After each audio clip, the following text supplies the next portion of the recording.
video to be discussing a stock that's Logitech. I got the Google Sheets here that I've been working on for the valuation. Also, we're going to be reading through some of the report and just kind of getting some more information on the company. I did start buying actually zoom in a little bit. I did start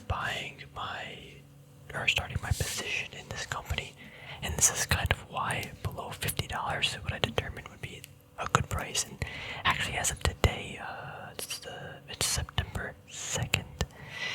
It is below 50. But I did my buying at like 51, 52 because I was just like, I might as well buy a little bit. But anyway, we already did kind of go over this, but also I want to recap for maybe people that didn't see. Got some numbers back over here for the last 1, 2, 3, 4, 5 years of data.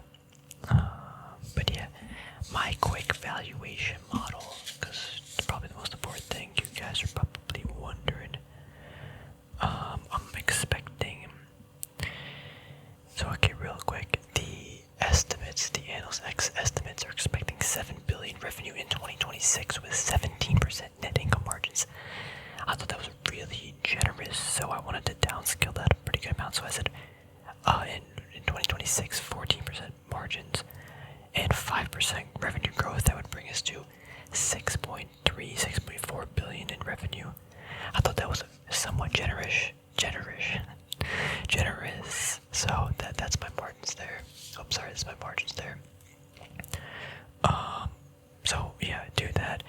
Their shares in 2026, I'm expecting to be 165 million. They currently have 165 million shares. So I'm expecting no buybacks, no dilution. And if we quickly go to here, they're expanding their share buyback program. So yeah, I do anticipate they'll actually buy back shares, but I wanted to be, again, more conservative with my assumptions and valuation. So, great working capital, 1.6 billion. Billion on 0% debt, or zero debt. So again, stretching those margins and net income out, we're going to get in 2026 about 900 million in net income. Then a PE I'm putting on that, I'm expecting the market to pay maybe 12 to 17. I think that's very generous. Why do I keep saying that? Very generous. I think that's completely doable.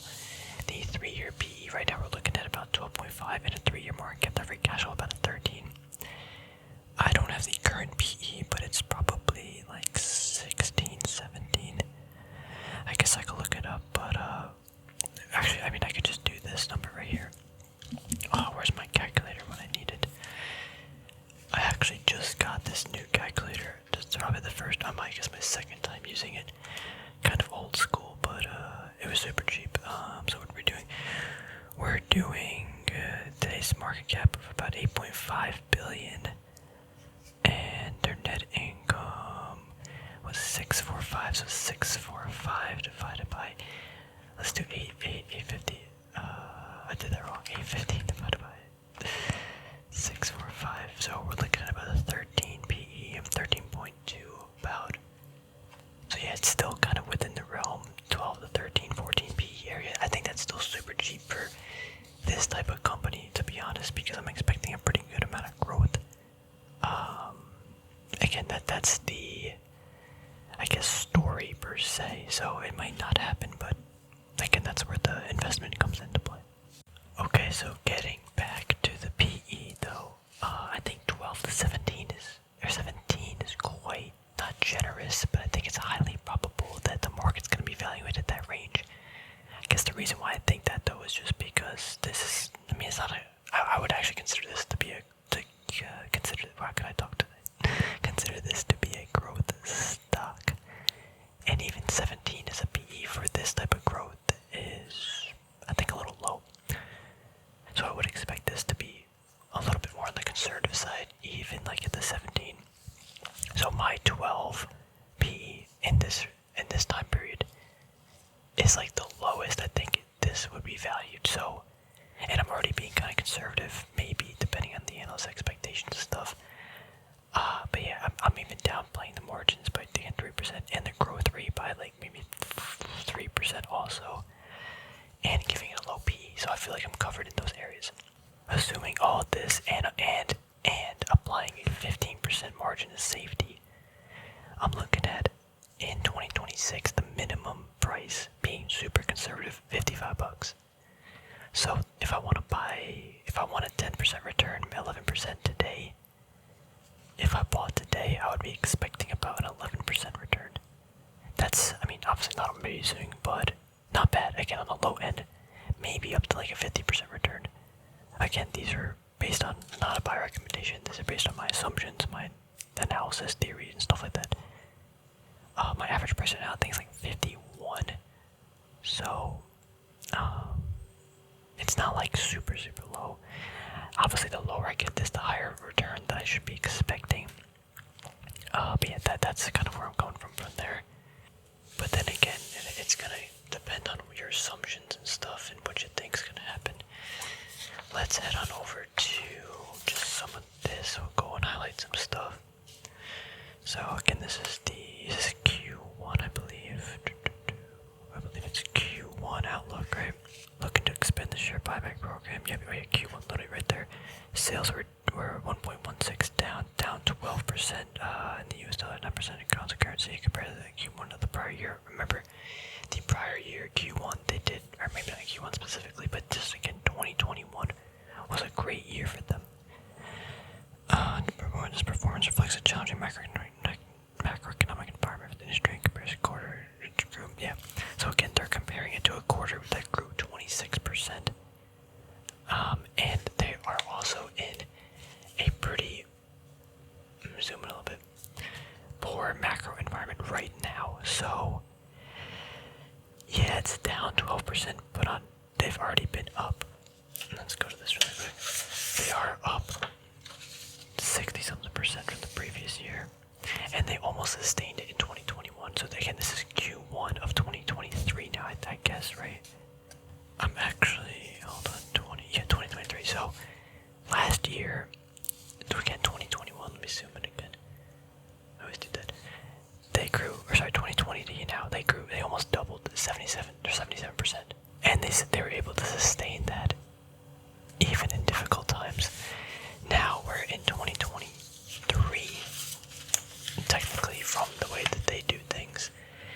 And sure, they're down 12% from the prior quarter, but again, they already are up a lot in general from a growth company. So again, the companies like this are not, and they shouldn't grow exponentially. So anyway, category sales in US dollar grew 4%. Keyboard controller essentially flat. Pointing devices grew 5%. Their pointing devices is, I don't know how they make so much money in that category, but it is what it is.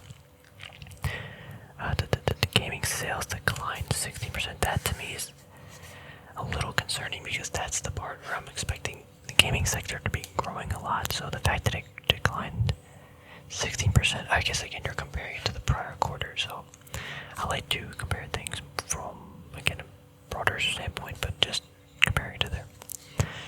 Operating income declined 43%. That's a lot. Blah, blah, blah, blah. Okay, again, the same quarter. Can you guys see this?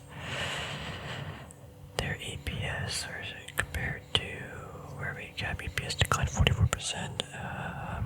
Okay. Let's see what the CEO had to say. While macroeconomic challenges affected performance this quarter, I am encouraged by the continued growth in the video collaboration, keyboard, and combos. Hand pointing devices as a hybrid and return to work trend continue to take shape. This quarter, we demonstrated our operational focus in the face of challenging conditions and off the back of exceptional growth these past 2 years. Again, they've grown a lot in the last 2 years. They're not going to be growing this pace every single year. While we will cut back our spending given the current environment, our strong innovation engine paired with secular growth trends, hybrid work, video everywhere, gaming, and digital content creation position us well in the future. And I guess that's like the key point right here is like, I think this is just a growing thing this decade. We got a lot of years coming, and this company again is well positioned to take more market share of that. I like that. Combine that again with the no debt, the somewhat low valuation too. Like, yeah,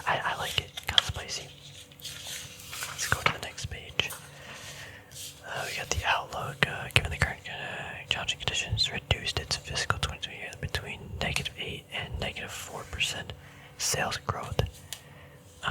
So that'll be about 650 to 750 operating income. Company previous outlook, so they were expecting to decline anyway, but now they're expecting to double the amount of decline, I guess. So 650 to 750 million this year compared to 650 in 2022 on the so they're expecting, wait, is this operating, hold on a minute, GAAP operating income, yeah, okay, my bad. So operating income last year, they did 780, then 1.1, then 300. So even if we compare them to 2 years ago or 3 years ago, this is still like 100% growth. More than that, actually. Still good, but if we compare it to 2021, which was the exceptional year, then yeah, it's not looking that good. It's actually a 50% decline. What I'm saying is, the company was back here is not the company it is today. Although we had a huge year and a very bad year, this 2023 coming up is still pretty decent in comparison to back here in these previous years. As a company from a broader standpoint, or a more macro view, I guess, in a sense. So the low end, yeah, 650 would be a little less. If they do hit 750, that wouldn't be that big of a decline. Again, like 4%. But yeah, that's just where they're pulling those numbers from. So yeah, it definitely is not good this year. At least they're giving us honest, I guess, outlook. But that's what they're expecting. Increasing the share buybacks up to 1.5 billion. So they're increasing it by 50%. Their buyback, 3-share buyback. So it's a 3-year, 1.5 billion share buyback. Again, the company's worth right now 8.5. So I mean, just do some quick math, right? 1.5 divided by 8.5. That's gonna give us 7. They're authorized right now, and over the next 3 years to buy back 17% of their company. That's gonna heavily increase the earnings per share potential, as well as they are paying a dividend, but I don't know, they probably shouldn't, but yeah, that'll just help them with their free cash flow, or their payout ratio, decrease the payout ratio. To date, they repurchased that many shares subject to blah blah blah. Okay. Prepared remarks, other stuff. Okay, not too much information. Yep, yeah, okay, we're gonna go down to the earnings.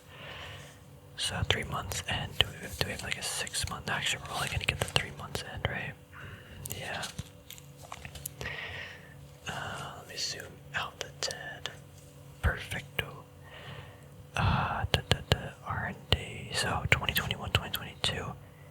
Net sales down, obviously a little bit, not terrible in my opinion. The gross profit though is down, so their margins are actually. Can we do something really quick? Net income 100. We'll do 100 divided by 1.16 or 1.159. 8%. Is that right? So we got net income here. So we're looking at 8% margins. I guess 8.6%. And here we're looking at 186 roughly divided by 1312. Yeah, we're looking at 14.2%. So, I mean, yeah, these margins are definitely different. Sorry, my handwriting's really bad. Actually, I just got this new pen. I want to try these finer tipped pens. So, I think it writes pretty nice, but yeah, that's really bad. 8.6%, and we got the 14, give or take, percent. Those are big difference in margins, but again, great year, bad year. Actually, interesting. So, my estimate is they'll keep the 14% margins. Relative to 2021, we're looking at 22% margins. So, yeah, I think this is on the low end. I don't think it'll be consistent in the future. So on a very bad year, we're looking at about 9% margins, roughly. more like in the 14 area. Again, I'm not an expert analyst, I'm just a dude. Here we got the shares real quick, 172. So let's look at the diluted. So year to year, what's that? We'll do 172 minus 166, that's 6. So let's put it like 2%, so 2.5%. 3.5%, so 3.5%, a decrease in shares. So although that's not like substantial, but for 1 year, that's pretty good. Again, for the 3 months end though, so how they're looking at it, pretty spicy to me. Anything else here though? I kind of just glossed over a lot of things. R&D, we got everything's down a little bit more. I mean, that just makes sense if this is a percentage. Actually curious to look at this right here. This actually increased the other R&D. That is interesting. Despite everything else, they increased the R&D. I can respect that. I love their balance sheet. This is a great balance sheet. So, wow. Oh, they're sitting on, look at this. I mean, they're down a little bit in cash, but they're sitting on right now 1.1 billion in cash. Again, the company's worth 8.5 billion. So, again, just some quick math. 1.1 divided by 8.5. 13% of the company's cash. And just because we're on the cash, if we just take the cash and we take their entire total liabilities, I guess this pen's better for writing, not for marking of stuff. If we take their cash and total liabilities, they can almost use that cash to pay off all their liabilities. That's pretty good from a liquidity point of view, and like a leverage, they're not really leveraged at all.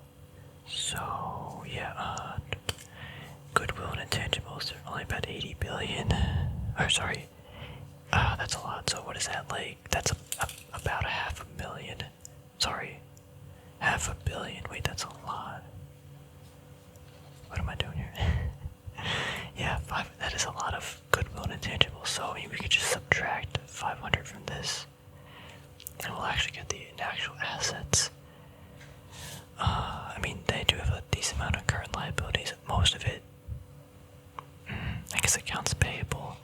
So they owe people about 600 million. But for long-term debts, I mean, I marked this is 131, but there's some taxes and there's just some other stuff. Not that much, I should say. No debt. Beautiful balance sheet. Going a little bit farther down. Where are we? Equity's down about 1.2 billion. I feel like there should be more information here. Where are the shares? There's no shares, blah blah blah blah. Issued shares, that many.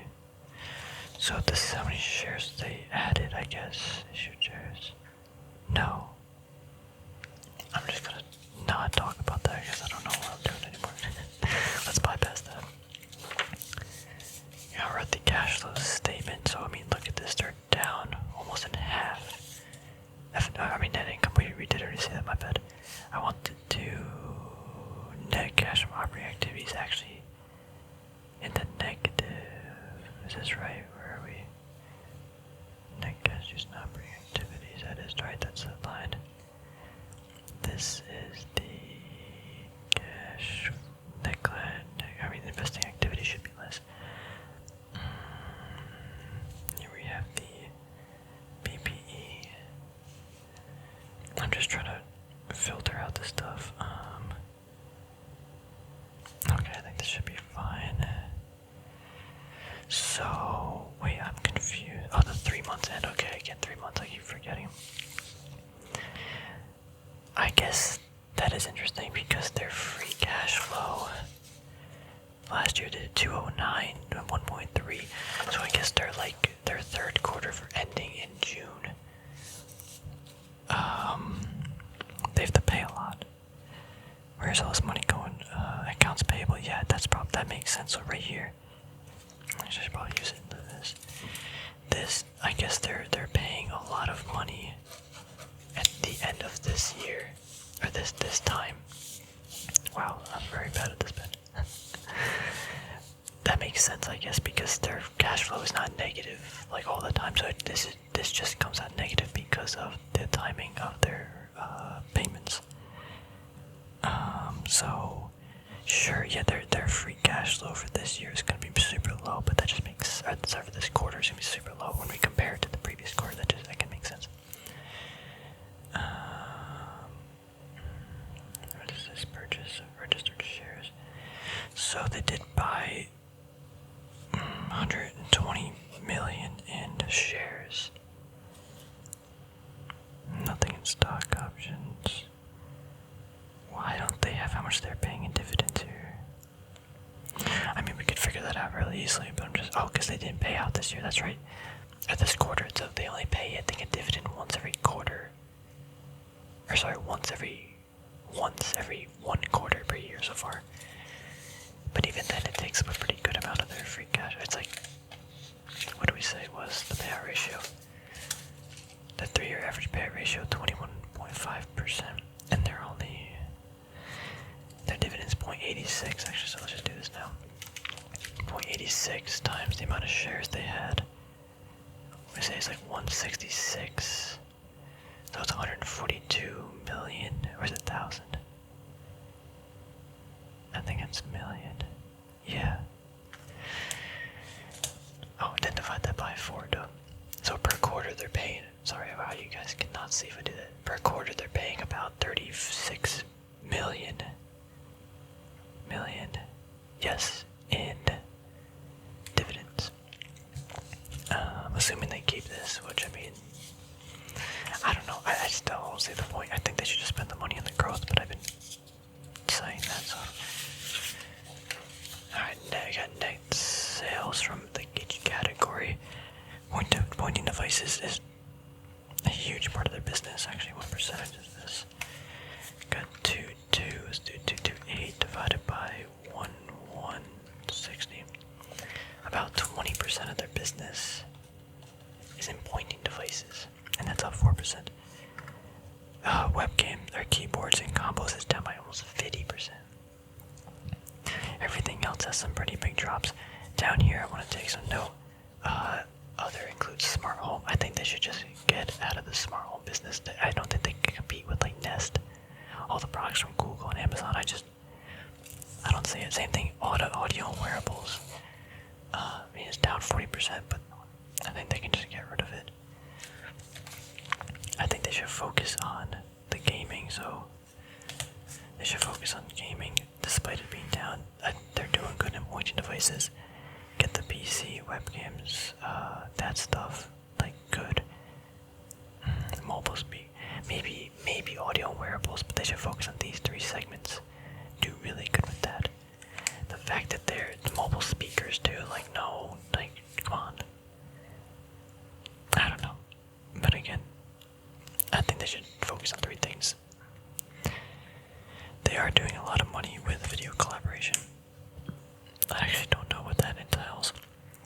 So I guess obviously keep that because it's such a big part of your business. So maybe focus on these 3 things, but the gaming, where's the gaming? Yeah, gaming, video collab, and pointing devices are the biggest part of the business. That alone is taking up like 70% of the business. The PC webcams, I mean, I use them. I think they could be better, but it just works so well with Streamlabs and all that stuff. I think they should, I don't know, keep hammering that business, or that side of the business, and I think that'd be, because there's competition, right? Like, yeah, their webcams are good, but they're not amazing. Just spend a little bit more time, make them really good. Or, sorry, give the resources and money to that section of the business more. Because if you just take this, sure, you're losing, what is this, like 80, let's just say 70 billion, or million in revenue. Sure, whatever, put it to something else, and, or put that money you're trying to research here into something else. I don't know. Anyway, let's go back to here.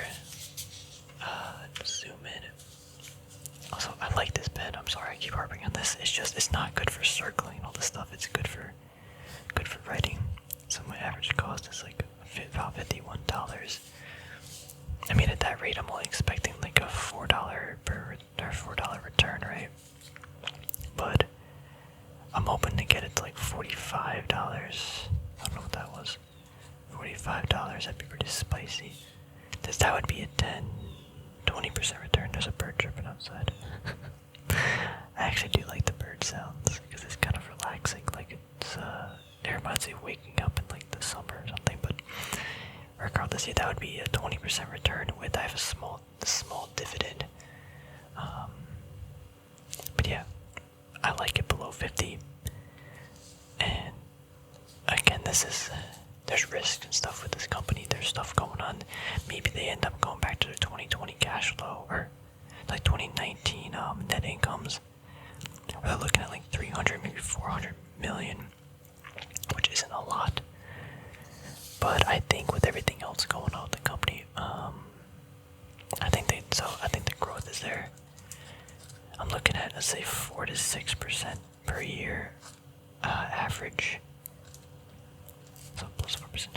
We're looking at no debt. Wow, no debt. Nice. That's a check. We got. They are, as long as they're making some sort of free cash flow, it's gonna go right to dividends or share buybacks. So they've already kind of said they're gonna do buybacks. So they're doing 1.5 bill in 3 years. I mean, that's the anticipation, and that could be up to 17% of the company if they obviously get the value that they want to pay for the shares. I think the share price has come down a lot. I mean, that's a fact.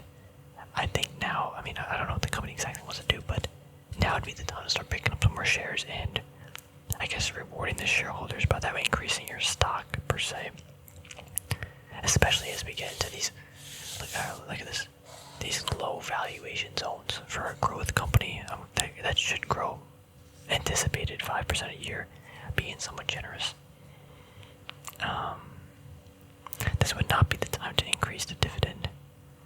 If they do that, I'll be not disappointed. Now's the time to use the free cash flow, or not even free cash flow, just all the net income, and put it into R&D. So we did see their increase in R&D, but increased our capex, increased our business. I guess, yeah, I almost take back what I say about the shares. The share buybacks are good. Don't get me wrong, especially if they think the company's cheap. But with the growth company like this, in a growing sector, or growing sectors, use that money and start building the business up, right? So that's my take on Logitech. I'm starting to buy. We'll see what prices the market gives us, but yeah, anything below 50, I'm pretty much in. Probably adding, not every week, but every 2 weeks about. If we hit like 45 to 40 bucks, I think that I'll start doing not super large, but very large position sizes relative. Like I'll pick up some here and there, right? But be like, okay, like this at 45 bucks, let's go, baby. Let's see what it is like right now. It's just under 50 bucks. I think the market's doing this, right? We went like this, we went down, we bounced up, we went like that. Now I think we're going down, so I think everything will take a hit, hopefully. I'll see what happens anyway. Done ranting, done talking. Take care, everybody. Hope you enjoyed the video. Let me know if you like this style. If you did, I'll do more. Thanks for watching. Take care. See you.